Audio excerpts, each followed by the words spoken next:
Selamat pagi Bapak Ibu Saudara sekalian. Shalom. Selamat kita berbakti dalam nama Tuhan Yesus. Kita akan mulai ibadah kita pada malam hari ini. Kita mau memuji membesarkan nama Tuhan.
Sudah siap memuji nama Tuhan? Amin. Haleluya. Amin. Haleluya. Amin. Haleluya. Amin. Haleluya. Amin. Haleluya. Haleluya.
Itu percaya.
Ku teguh denganmu,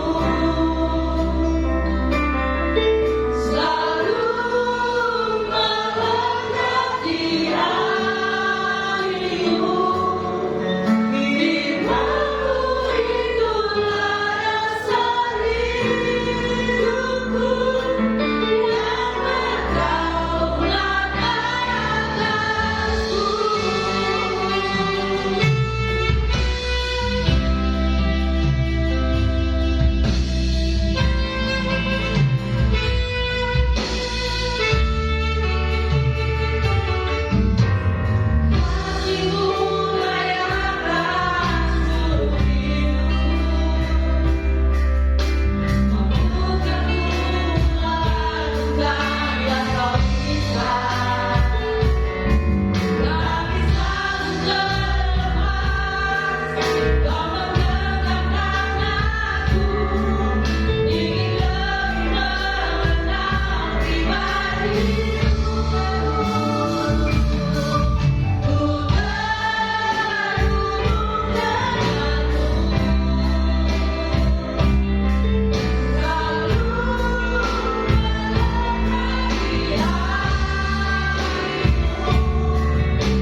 Puji Tuhan, luar biasa.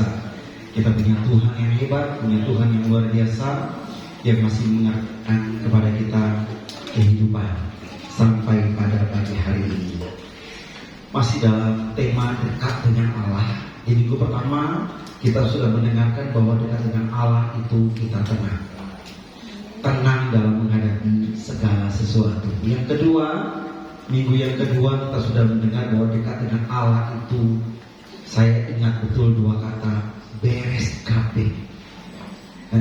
Semuanya pasti ditolong Tuhan, pasti selamat, pasti ada jalan keluar kalau kita dekat dengan Tuhan.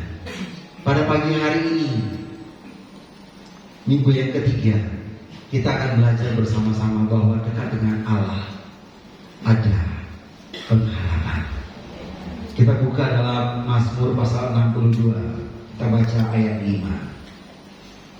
Mari kita buka bersama-sama Mazmur 62. Kita baca ayat 5. Yang di handphone ayat 5. Kalau di Alkitab ayat 6.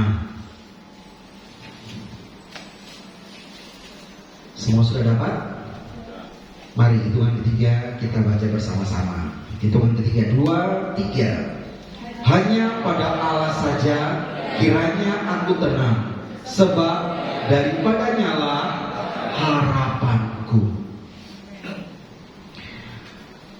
Bapak Ibu, ada sebuah puisi Yahudi yang berjudul Hatikva, yang ditulis oleh Naftali Herz Imbel pada tahun 1877. Puisi tersebut menggambarkan tentang 2000 tahun lebih orang-orang Yahudi mengharapkan bisa kembali ke tanah kelahirannya, bisa kembali membangun negaranya kembali menjadi sebuah negara yang merdeka.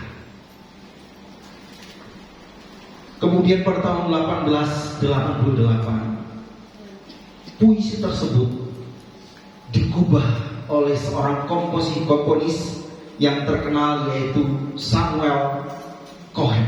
Bukan Samuel Talahati, Samuel Cohen. Dia mengubah puisi tersebut menjadi sebuah lagu yang kemudian diadopsi menjadi lagu kebangsaan Israel.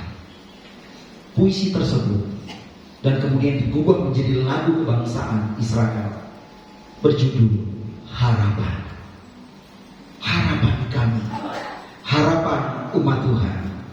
Pada tahun 1897, lagu ini pertama kali dinyanyikan dalam Kongres di Sion, atau disebut dengan Kongres Sionis pertama. Lalu secara de facto lagu ini dinyanyikan ketika Israel memproklamasikan kemerdekaannya sebagai negara yang merdeka secara de facto. Tetapi tahun 2004 baru secara de jure lagu itu menjadi lagu kebangsaan bangsa Israel yang sah sampai hari ini. Hatikva, harapan. Bapak Ibu, Pemazmur 62 sana dikatakan ada harapanku. Kata harapan itu menggunakan istilah Ibraninya Hatikva. Ya. Kata Ibrani Hatikva itu diterjemahkan kalau dalam King James itu menggunakan kata expectation, ya, expectation, atau yang kita bilang ekspektasi. Oh, saya punya ekspektasi, harapan. Ya.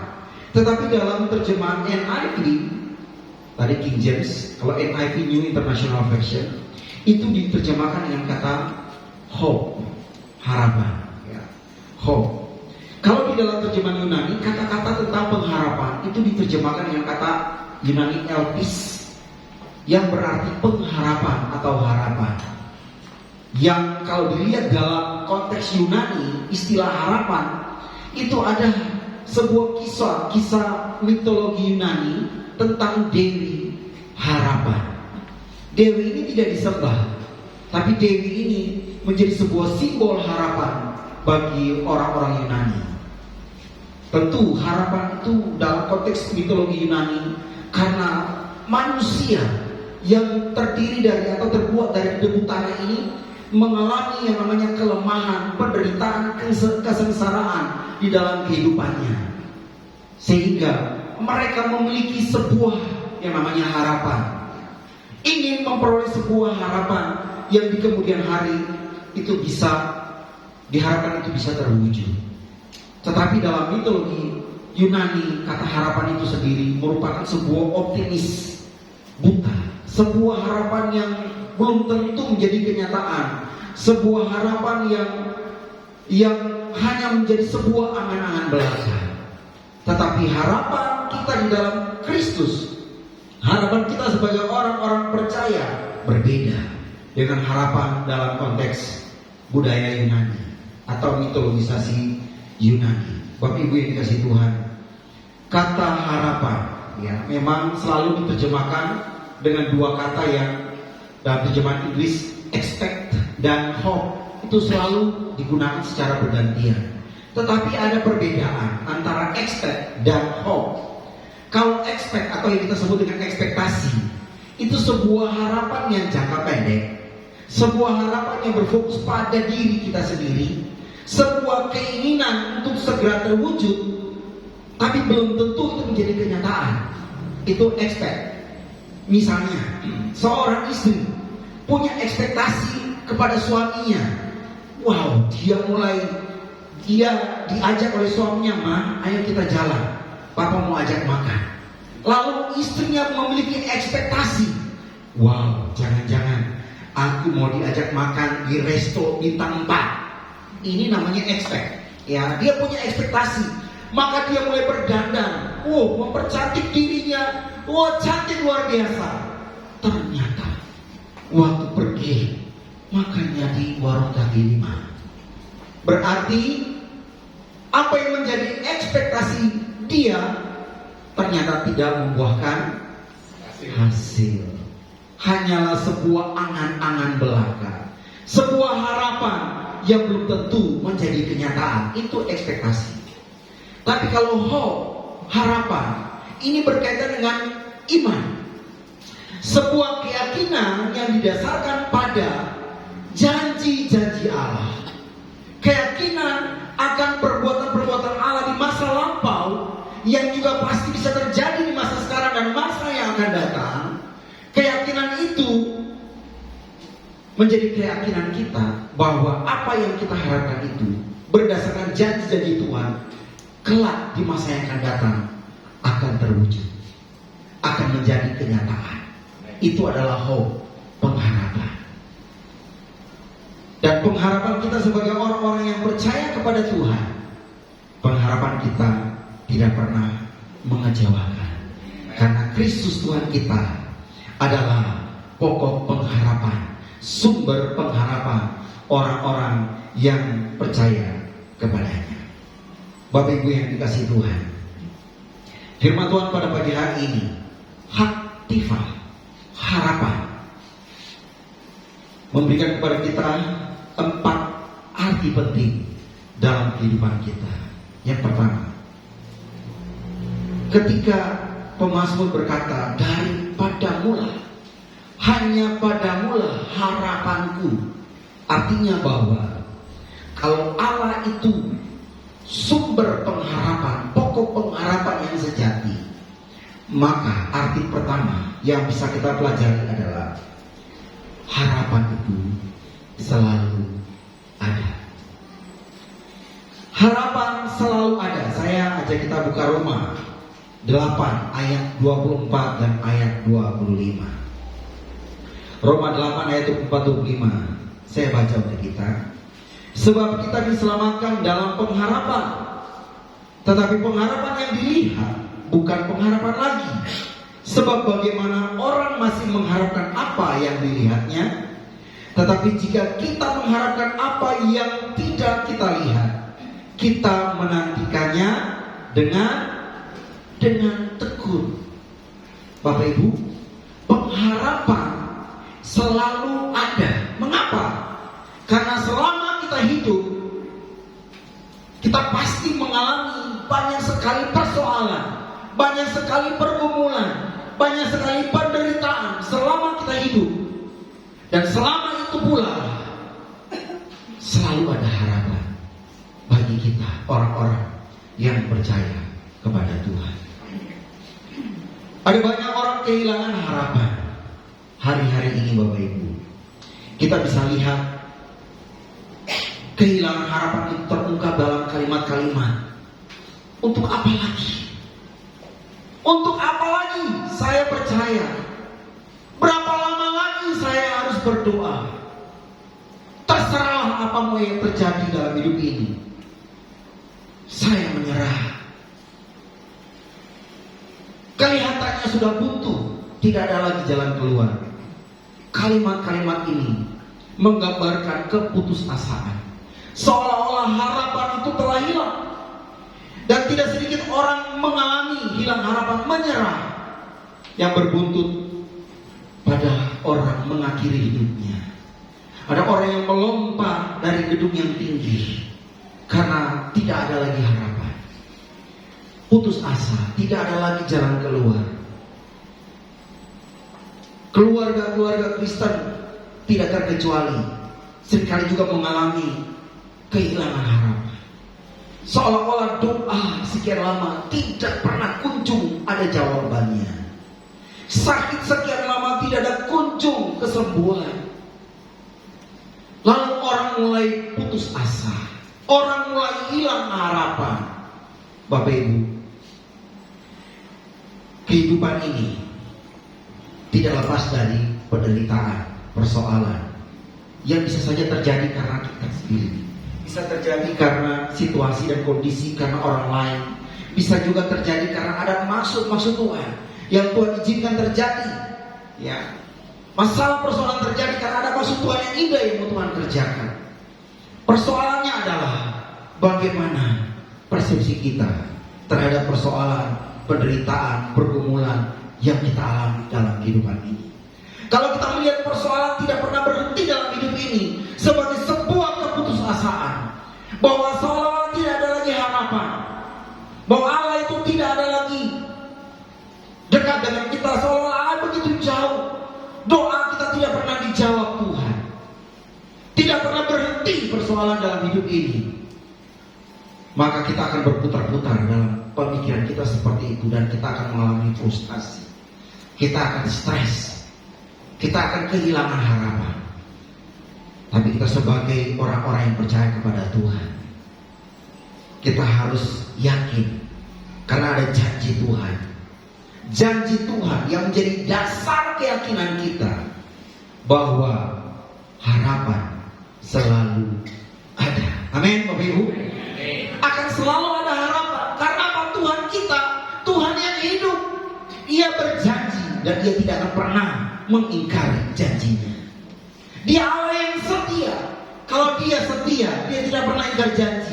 Lalu mengapa kita harus hilang pengharapan? Mengapa kita harus putus asa? Kita harus punya haktifah. Kita harus punya harapan yang kuat. Karena apa? Karena kita punya Tuhan yang luar biasa. Kita punya Tuhan yang hidup. Kita punya Tuhan yang setia. Yang kedua, haktifah memberikan arti penting bahwa harapan itu lahir dari ketekunan dalam penderitaan.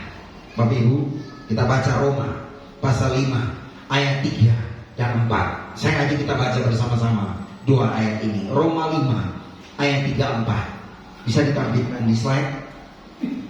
Roma 5 ayat 3 sampai 4. Hitungan ketiga. 2, 3. Dan bukan hanya itu saja, kita malah bermegah juga dalam kesengsaraan kita, karena kita tahu bahwa kesengsaraan itu menimbulkan ketekunan, dan ketekunan menimbulkan tahan uji, dan tahan uji menimbulkan pengharapan. Jadi ketika kita mengalami penderitaan, kita harus bertekun dalam penderitaan tersebut. Artinya apa? Ketika kita mengalami satu persoalan penderitaan, kita tetap bertekun di dalam Tuhan, bertekun di dalam janji-janjinya, percaya, bertahan di dalam penderitaan ketika kita bertahan, maka kita dikatakan akan tahan uji. Ya, kita tahan uji, dan ketika kita tahan uji, dikatakan tahan uji itu akan menghasilkan apa? Pengharapan. Ujian mengembangkan ketahanan kita. Ujian juga mengajarkan kita untuk percaya kepada Tuhan meskipun kita menderita. Ketekunan kita membangun karakter kita. Ketekunan kita membangun bukan hanya karakter kita, tapi juga memampukan kita untuk melihat melampaui keadaan kita saat ini menuju masa depan yang dijanjikan Tuhan. Ketika kita bertekun dalam penderitaan, ketika kita bertahan dalam penderitaan, ketika kita sabar di dalam persoalan, maka ketekunan kita itu memampukan kita untuk melihat bahwa ada harapan. Penglihatan kita melampaui situasi dan keadaan yang sedang kita alami. Kita bisa melihat ke depan, melihat jauh ke depan, memandang kepada Tuhan, dan percaya bahwa harapan selalu ada. Dan saya akan tetap bertahan untuk melewati penderitaan tersebut. Dan di akhir dari penderitaan itu, kita melihat harapan itu menjadi kenyataan. Persoalannya Bapak Ibu, tidak sedikit orang yang sulit mau bertahan. Ya, sulit bertahan waktu menghadapi satu persoalan. Ya, apalagi persoalannya bertubi-tubi. Wah, tidak bertahan, tidak kuat. Mengapa tidak kuat? Tidak mampu bertekun karena kurang dekat dengan Tuhan. Kurang berdoa, kurang bersekutu, kurang merenungkan firman. Janji Tuhan yang mana yang mau kita pegang? Sedangkan kita sendiri tidak pernah bergaul dengan firman Tuhan, tidak pernah memberi pendengaran kita kepada firman Tuhan. Ketika firman Tuhan disampaikan, kita tidak fokus mendengar firman Tuhan. Bagaimana kita bisa bertahan? Kita harus fokus, Bapak Ibu. Dengarkan Tuhan berfirman. Karena firman Tuhan itu memiliki otoritas, kuasa. Firman Tuhan sanggup menghancurkan hati yang keras. Firman Tuhan mampu membuat hati itu teguh, bertahan, tidak goyah menghadapi badai dalam hidup ini. Dan orang-orang yang bertahan sampai akhir melewati satu badai, mereka akan melihat hari depan yang penuh pengharapan, terang benderang. Ya, Bapak Ibu, kalau kita naik pesawat lalu kemudian masuk awan hitam, pesawat itu seperti mau jatuh sampai sudah bagasi itu mau copot, mau lepas dari atas itu, mengalami turbulensi yang begitu hebat. Kita lihat awan hitam. Saya berkali-kali mengalami seperti itu, berdoa, Tuhan, dalam tanganmu kuserahkan nyawaku. Sudah berdoa penyerahan, Bapak Ibu. Kalau jatuh, ya sudah, tempat tersedia di surga. Ya, Bapak Ibu, gentar Bapak Ibu. Tapi ketika pesawat itu melewati badai, kita lihat langit itu begitu cerahnya, begitu terang, dan pesawat itu dengan begitu tenangnya melintasi ruang di angkasa sana. Bapak Ibu, luar biasa. Harapan itu lahir dari ketekunan. Jadi ada persoalan, tetap terus bertekun dalam Tuhan, tetap bertahan. Amin Bapak Ibu. Amin. Jangan ada masalah sedikit langsung ya, seperti orang yang tidak punya pengharapan, tidak punya iman. Dan pengharapan ini berkaitan dengan iman, Bapak Ibu. Kalau kita mengimani Tuhan kita besar, kalau kita mengimani bahwa janji Tuhan tidak pernah gagal, maka iman itu akan melahirkan pengharapan yang kuat. Ya, pengharapan yang kuat yang membuat kita tidak akan pernah goyah. Sekalipun Tuhan tidak menolong kami tidak akan menyembah kepada patung ini yang dibuat oleh Tuanku Raja. Ini iman dan pengharapan yang kuat. Akhirnya karena iman dan pengharapan akan awalnya dilemparkan ke dapur perapian. Sadrak, Mesak, dan Abednego. Tapi mereka bertiga berjalan-jalan dengan pribadi yang lain di dalam dapur api. Siap menghadapi penderitaan, tetap teguh pegang iman percaya kita. Ketika kita punya keyakinan yang kuat, maka harapan kita di dalam Tuhan, harapan kita yang didasarkan pada janji-janji Tuhan, itu pasti kelak di masa yang akan datang. Karena kita tidak tahu kapan itu menjadi kenyataan, tapi kita punya iman. Dan iman itu pasti menjadi kenyataan. Iman itu sesuatu yang belum kita lihat. Kalau sudah kita lihat, bukan lagi pengharapan, karena kita sudah lihat. Tapi karena kita belum melihatnya, maka kita percaya itu akan terwujud, itu akan terjadi. Kalau Bapak Ibu punya harapan bahwa keluarga Bapak Ibu, anak-anak Bapak Ibu kelak punya masa depan yang diberkati Tuhan, imani itu. Pada waktunya tiba, mungkin Bapak Ibu sudah di hari tua, Bapak Ibu akan melihat anak cucu Bapak Ibu diberkati Tuhan. Karena apa? Harapan Bapak Ibu kepada Tuhan dan janji-janji Tuhan itu tidak pernah mengecewakan.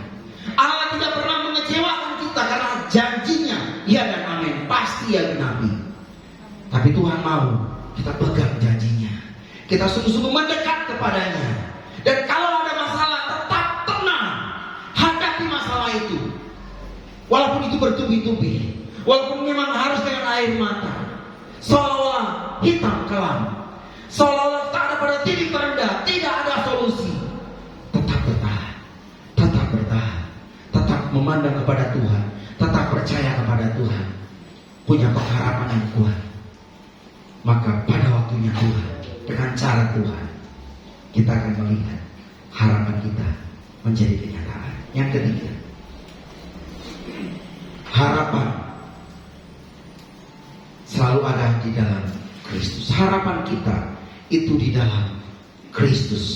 Efesus 2 ayat 12. Bahwa waktu itu kamu tanpa Kristus tidak termasuk kewargaan Israel dan tidak mendapat bagian dalam ketentuan-ketentuan yang dijanjikan, tanpa pengharapan dan tanpa Allah di dalam dunia.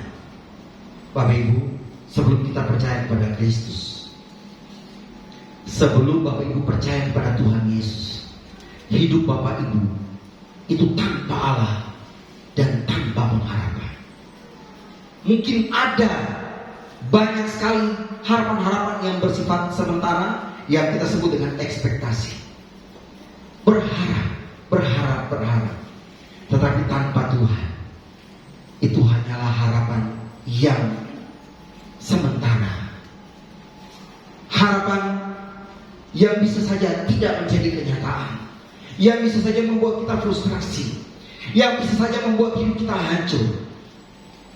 Tetapi ketika kita percaya kepada Kristus, kita memiliki Allah, sumber pokok pengharapan kita, maka kita adalah orang-orang yang bukan hidup tanpa pengharapan, melainkan kita orang-orang yang percaya kepada Kristus.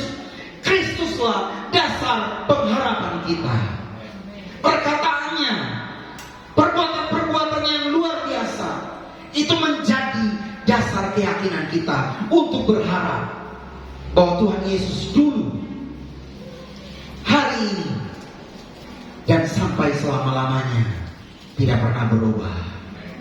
Janjinya dan kuasanya tetap sama. Itu kita yakini. Maka apa yang Bapak Ibu harapkan, kalau Bapak Ibu yakin atas dasar firman Tuhan bahwa Kristus setia dan mengasihi kita, yakinlah sungguh-sungguh bahwa itu akan menjadi kenyataan. Karena kalau Bapak Ibu tidak imani sungguh-sungguh, maka jangan pernah bermimpi untuk memperoleh apa yang Bapak Ibu harapkan. Kalau Bapak Ibu punya pengharapan yang kuat, mengharapkan sesuatu yang tidak bertentangan dengan firman Allah, itu yang menjadi harapan Bapak Ibu untuk suami, untuk istri, untuk anak-anak, untuk masa depan keluarga. Imani itu sungguh-sungguh, percaya sungguh-sungguh, dan waktunya tiba, Tuhan Yesus akan melakukan apa yang menjadi harapan kita. Karena ketika kita mengimani sesuatu tanpa kita sadari, yang kita imani itu adalah apa yang Tuhan rancangkan dalam kehidupan kita. Sehingga kita mengimani janji Tuhan, kita mengharapkan sesuatu yang besar dari Tuhan. Sesungguhnya itu yang Tuhan taruh di hati kita.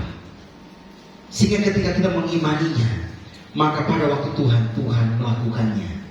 Sehingga iman kita dengan apa yang jadi rancangan Tuhan itu bersinergi, terjadi dalam hidup kita, dan kita memuliakan Tuhan kita Yesus Kristus. Yang terakhir, yang keempat, Haktifah, harapan.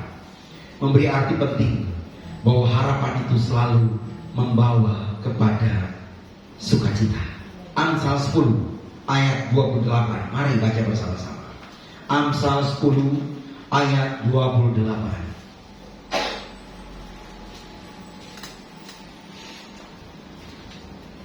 Hitungan ketiga, kita baca sama-sama. 2, 3.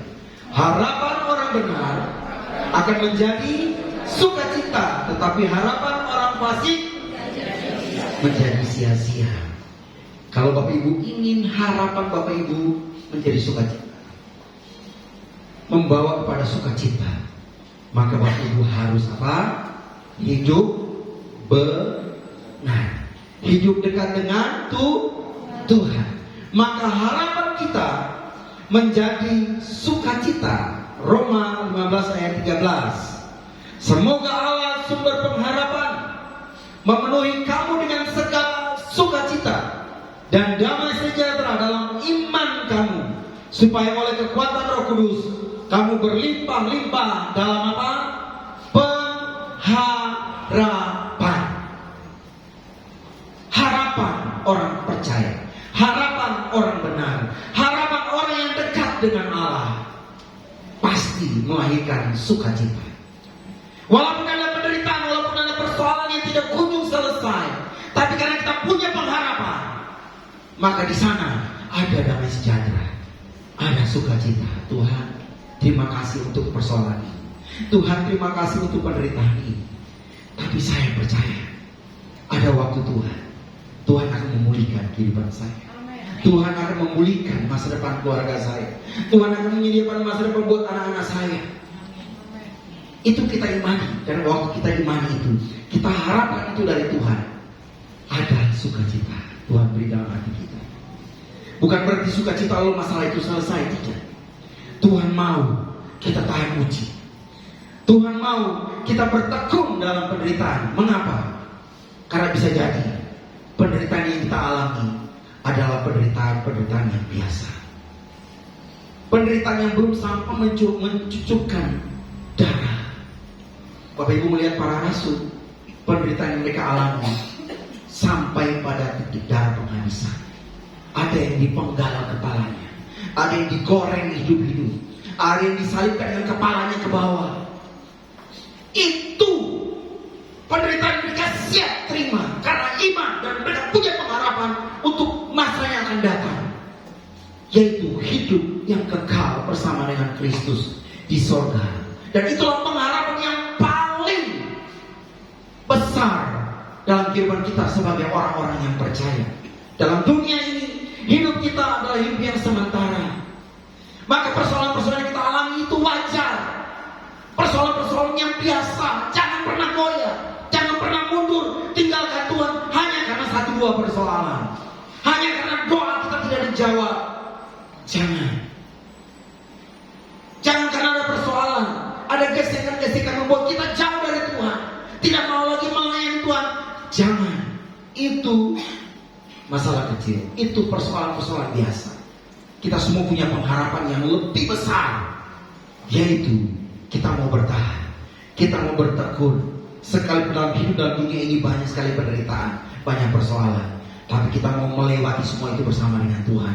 Karena kita punya pengharapan yang paling besar, yaitu hidup kekal bersama dengan Kristus di sorga. Amin Bapak Ibu. Tapi Tuhan berjanji hidup yang kekal, Dia berikan kepastian kepada kita, pasti kita memperolehnya. Tapi Tuhan mau dalam hidup ini jangan pernah hilang harapan kepadanya. Ada persoalan, ada pergumulan, tetap kuat di dalam Tuhan, tetap bertekun di dalam Tuhan, tetap bersukacita di dalam Tuhan. Bersakiti, memberkati. Punya persoalan, katakan thank you, terima kasih Tuhan. Ada persoalan. Kalau hidup ini lempeng-lempeng aja, hidup ini mulus-mulus aja, itu justru berbahaya Bapak Ibu. Kita akan meninggalkan Tuhan, kita akan melupakan Tuhan. Orang berpikir di jalan tol yang mulus itu sesuatu jalan yang menyenangkan, justru bahaya terjadi. Di jalan tol yang lurus panjang tidak ada hambatan, justru banyak memakan korban jiwa. Karena apa? Jalan yang halus, lebar, membuat semua bisa tertidur nyenyak. Bahkan sopirnya pun ikut tertidur. Akhirnya berpindah alamat dari Kesamben menuju ke Balikpapan. Balikpapan, Papan 2, satu ukuran 1 meter kali berapa meter. Balikpapan. Bapak Ibu, ketika ada kocang dalam hidup ini, tetap tersenyum. Terima kasih Tuhan. Ada persoalan. Bapak Ibu, katakan sebelah kiri kanan, Haktifa, ada harapan. Tetap ada harapan. Tetap ada harapan. Jangan takut, jangan gentar, jangan khawatir. Tetap ada harapan. Saya akhiri renungan pada pagi hari ini dengan sebuah kisah. Kisah ini terjadi di Indonesia. Kisah nyata. Seorang anak Tuhan, seorang pengusaha hebat, namanya Yusuf Rusli. Kalau mungkin ada yang pernah dengar. Bapak Ibu, dia punya usaha di Jakarta, dia punya showroom, dia punya banyak sekali usaha, tapi dia ingin pindah ke Australia untuk berusaha di sana karena dia mendengar sana mungkin lebih menjanjikan. Dia menjual semua asetnya, hanya tinggal satu rumah di pulau di Pantai Indah Kapuk, satu-satunya rumah yang dia tinggalkan, yang lain dia jual semua dan dia pindah ke Australia. Dan dia mulai buka usaha di sana dan luar biasa. Tuhan berkati ya, dia sangat sukses. Saya kaget, penghasilan dia tiap bulan penghasilan dia mencapai 8 sampai 10 M. Dan dia hanya keliling-keliling ke berbagai negara, jalan-jalan dengan keluarga. Bapak Ibu, di masa-masa dia jaya, tiba-tiba situasinya berbalik Bapak Ibu. Hanya dalam hitungan 24 jam, kurang dari 24 jam, pihak bank meminta dia harus mengembalikan dana pinjaman dia kurang lebih 42 juta US dollar. Sangat besar. Tapi itu harus segera karena dia lupa membayar, terlambat membayar cicilan banknya. Dan dia karena terlalu besar, dia harus segera mengembalikan. Bank tidak mau kompromi, harus selesaikan pembayaran 42 juta US dollar. Nggak tahu itu dalam rupiah berapa itu, sangat banyak. Dan dia tidak mampu untuk bisa mengembalikan semua asetnya yang dia miliki, itu disita oleh bank hanya dalam kurun waktu 24 jam. Dia menjadi orang yang tidak punya apa-apa kecuali rumah yang ada di Pantai Indah Kapuk. Dan dia akhirnya pulang ke Indonesia.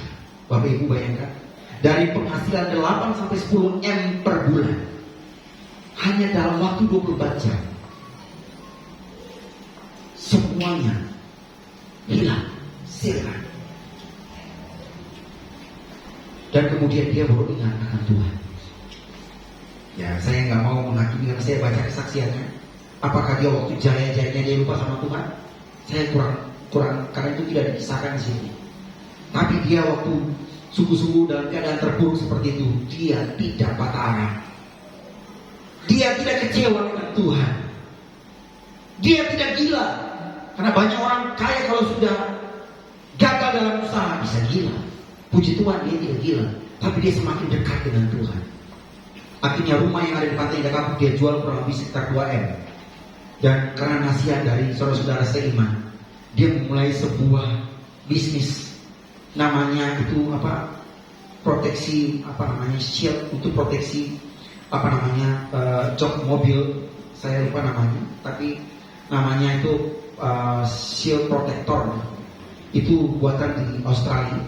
Dan Tuhan izinkan dia menjadi satu-satunya distributor produk itu di Indonesia. Dan Tuhan pulihkan keadaannya. Dan dia bangkit kembali. Dan itu stabil. Tidak pernah lagi dia jatuh.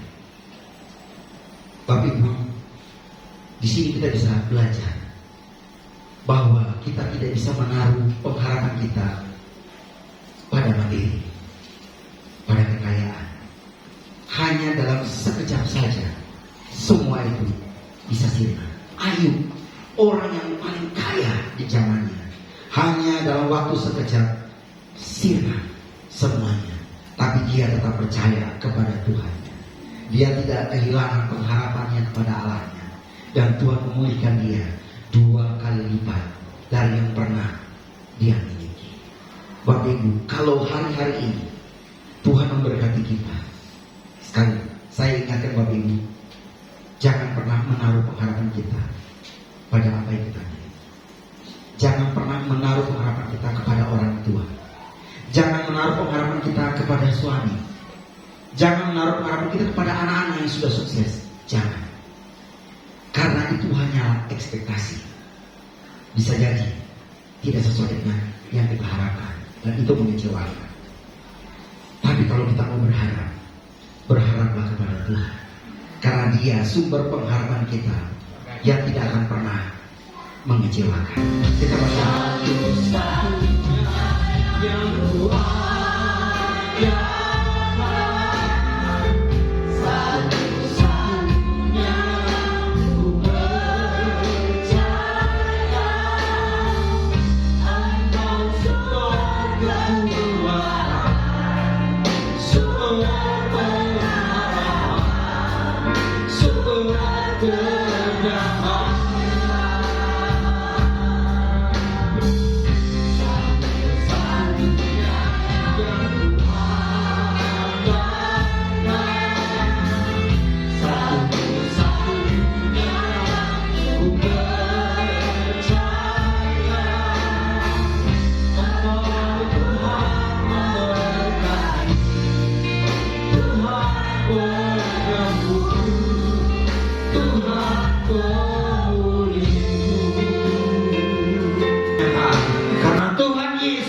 Sumber pengharapan kami tidak pernah mengecewakan kami.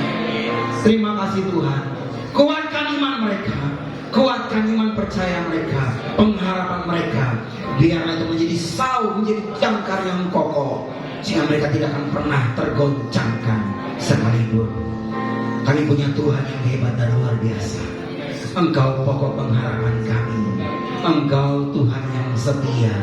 Terima kasih Tuhan Yesus, terima kasih. Pulihkan setiap umat-Mu, setiap pribadi, pulihkan setiap keluarga, pulihkan setiap hati yang hancur, pulihkan setiap hati yang putus asa, pulihkan setiap iman yang goyah. Pagi hari ini, pulihkan kami Tuhan.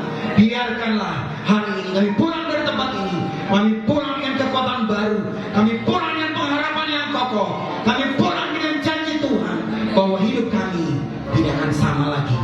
Ketika kami datang, kami pulang dengan pengharapan yang baru. Kami pulang dengan iman yang kuat. Terima kasih Bapa, terima kasih Tuhan. Terpujilah Tuhan Yesus Kristus hari ini dan sampai selama-lamanya. Setiap kita yang percaya bersama-sama dengan saya berkata amin. Tuhan Yesus memberkati. Silakan.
Pagi hari ini pulanglah dan terimalah berkat dari Tuhan, berkat kemuliaan, kelimpahan, pemeliharaan, perlindungan, anugerah dari Allah Bapa di surga, cinta dan kasih, penyertaan dari Tuhan Yesus Kristus menyertai perjalanan umatmu, kekuatan yang hebat, sukacita, kebaikan, damai sejahtera yang dikerjakan oleh Allah Roh Kudus senantiasa melimpah di dalam kehidupan umatmu. Berkat ini turun pagi hari ini dan turun di atas umatmu mulai dari pagi hari ini sampai selama-lamanya. Tuhan Yesus datang pada kali yang kedua. Kami terima berkat-Mu Tuhan, kami bawa pulang di dalam nama Tuhan Yesus. Kami sudah berdoa.